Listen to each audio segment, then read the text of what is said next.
ఆదిలాబాద్ జిల్లాలోని ఇంద్రవెల్లిలో జరగనున్న తెలంగాణ పునర్నిర్మాణ సభకు సీఎం రేవంత్ రెడ్డి వస్తున్నారని తెలిపారు చెన్నూరు ఎమ్మెల్యే వివేక్ వెంకటస్వామి. ఇంద్రవెల్లి నుండే రేవంత్ రెడ్డి పీసీసీ అధ్యక్షుడిగా ప్రస్థానం ప్రారంభమైందని చెప్పారు. చెన్నూరు నియోజకవర్గం నుంచి పెద్ద ఎత్తున ప్రజలు తరలివచ్చి సభను విజయవంతం చేయాలని పిలుపునిచ్చారు. మార్చి చివరి నాటికి చెన్నూరు, మందమరిలో స్కిల్ డెవలప్మెంట్ సెంటర్లు ఏర్పాటు చేస్తామన్నారు వివేక్ వెంకటస్వామి. ఇంద్రవెల్లిలో పబ్లిక్ మీటింగ్ జరగబోతున్నది.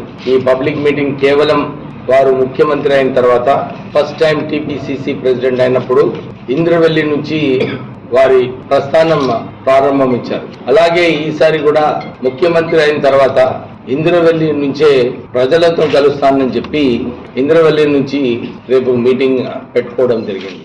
ఇంద్రవెల్లిలో సీఎం సభ ఏర్పాట్లను పరిశీలించారు. ఖానాపూర్ ఎమ్మెల్యే వెడ్మా బొచ్చు పటేల్ పర్యటనలో భాగంగా కేస్లాపూర్ నాగోబాలయంలో ప్రత్యేక పూజలు చేసి పలు అభివృద్ధి పనులకు శంకుస్థాపన చేస్తారన్నారు.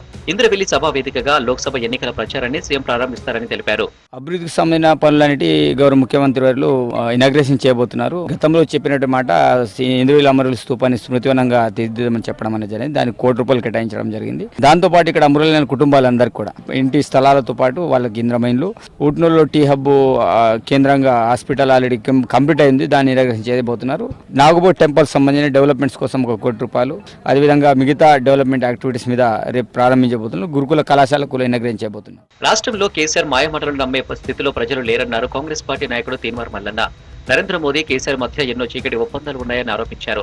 ఢిల్లీ లిక్కర్ స్కామ్ కేసులో ఆధారాలు ఉన్నప్పటికీ కవితపై ఎందుకు చర్యలు తీసుకోలేదో బీజేపీ ప్రజలకు చెప్పాలని డిమాండ్ చేశారు. పట్టభద్ర ఓటర్ల నమోదు కార్యక్రమంలో భాగంగా నల్గొండ జిల్లా మిర్యాలగూడలో తీన్మార్ మల్లన్న పర్యటించారు. తెలంగాణ రాష్ట్రంలో లక్షల కోట్ల సంపద కొల్లగొట్టిన చంద్రశేఖరరావు గారి కుటుంబం పైన ఇప్పటికే అనేక ఫిర్యాదులు ఎన్ఫోర్స్మెంట్ డైరెక్టర్ దగ్గర ఉన్నాయి, సిబిఐ దగ్గర ఉన్నాయి. కానీ కేంద్ర ప్రభుత్వం ఎందుకు ఆయన పైన చర్యలు తీసుకుంటలేదు చెప్పాలి.